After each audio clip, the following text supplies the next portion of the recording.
حالا به این فکر کردی اگه مثلا به جای 51 سالگی این چیزی که الان داری تعریف میکنی و توی 31 سالگی تجربه کرده بودی چه اتفاقی برات میافتاد؟ خوشحالم که نشد. چرا؟ برای اینکه خیلی راحت یه تلس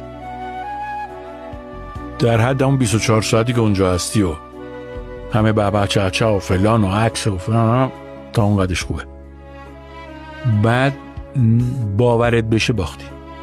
چی باورت بشه؟ که تو دیگه رسیدی و که تو یه پخی هستی.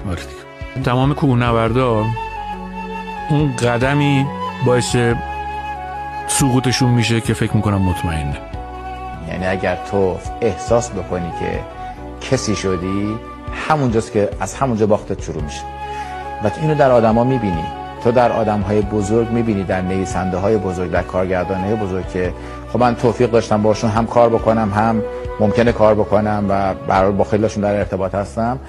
میبینم که اصلا تو احساس بعد از 3 دقیقه احساس میکنی با معمولی ترین آدم روی کره زمین طرفی و اون داره سعی میکنه از تو سوال بکنه.